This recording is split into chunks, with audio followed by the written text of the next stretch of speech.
Not too many people have heard of the town of Sandhurst, once located almost in the centre of the Australian state of Victoria. And while the name may have changed, not once, but 3 times, this town, now a major city, remains and thrives today.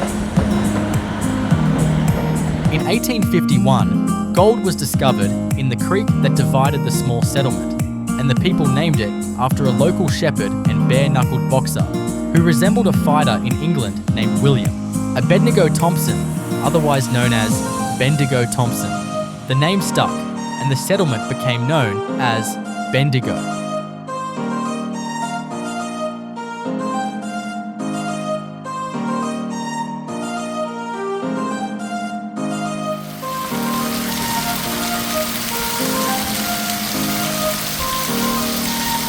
Come with us as we explore the streets and quaint, hidden alleyways by foot, learn the history aboard historic trams, and even descend 61 metres beneath the ground in search of gold.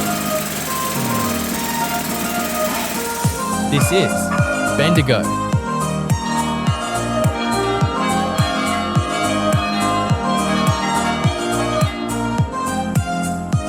Bendigo is located in central Victoria and about 830 kilometres from Sydney and just 153 k's from Melbourne.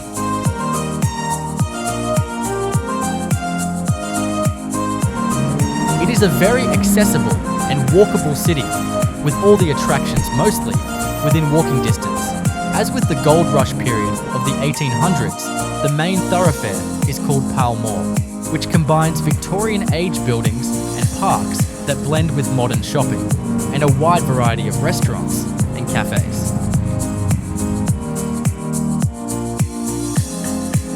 Directly opposite to the Grand Bendigo Information Centre, an historic laneway is squeezed in tight between businesses, but if you're not looking for it, you're probably going to miss it. Once named Dispensary Lane, owing to the pharmacy that was once located on the laneway, it has now been converted into a quaint and quirky tunnel of clothing stores, cafes and eateries, now known as Chancery Lane.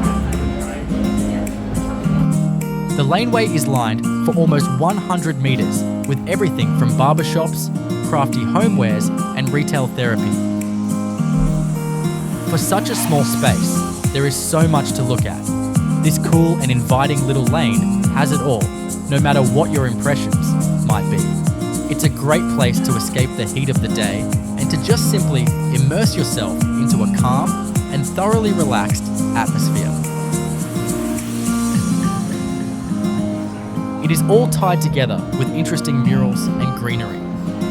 However, it's the groovy cafes and appetizing eateries that caps off the vibe and atmosphere of this delightful little hideaway in the middle of the hustle and bustle of Bendigo.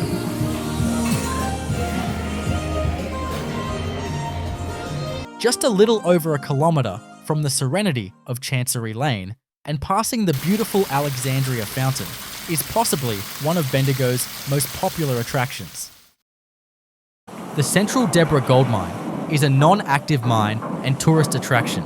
It was opened in 1939 by the Central Deborah Gold Mining Company in a brief renaissance period of gold mining during the 1930s and 40s. During its heyday of the 1940s, the mine's shaft was sunk to a depth of over 400 metres, and between 1939 and its closure in 1954, the mine yielded 29,865 ounces of gold. In 1986, it was opened as a tourist attraction for underground tours. The Central Deborah Gold Mine was listed on the Victorian Heritage Register on the 18th of November, 1999. So let's go and check it out.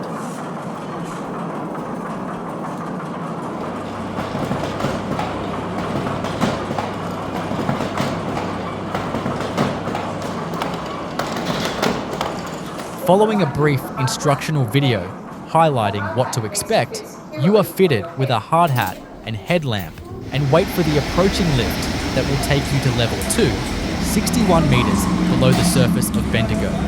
The tour lasts for about 75 minutes and is suitable for ages of 3 years and over.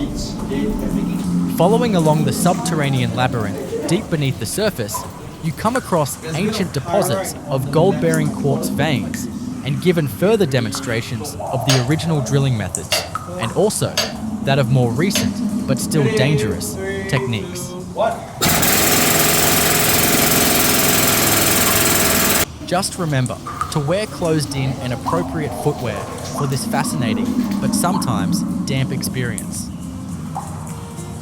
Conveniently located at the main entrance of the mine is the starting terminal of the Bendigo Historic Tramway.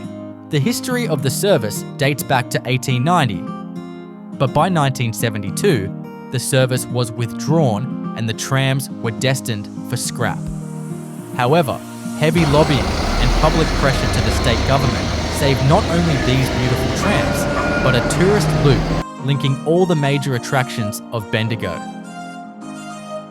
You can opt for an informative talking tram, which supplies commentary of all the places of interest along the way, and it's a great way to see the city. Next to the cenotaph is the Alexandra Fountain, which marks the heart of Bendigo. It was unveiled. View Street runs up the hill to our left and is the hub of Bendigo's Arts Precinct. Beside it is the former Bendigo Wharves.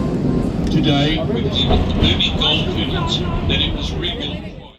Just over 500 metres from the Central Deborah Gold Mine experience and the historic tram terminal, the impressive Sacred Heart Cathedral rises 87 metres, 285 feet above Bendigo, and is one of the largest churches in Australia. Work on the cathedral originally commenced in 1897, but experienced a number of long intervals during the construction when it was finally completed in 1977, 80 years later.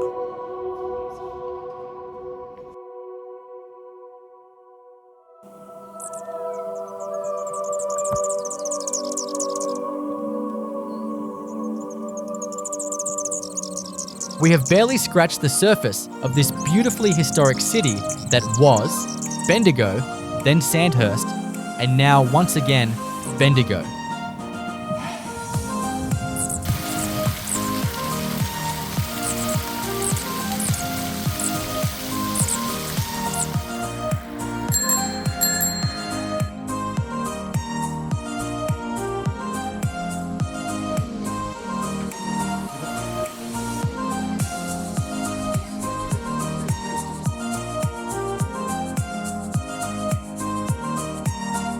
Thanks for watching.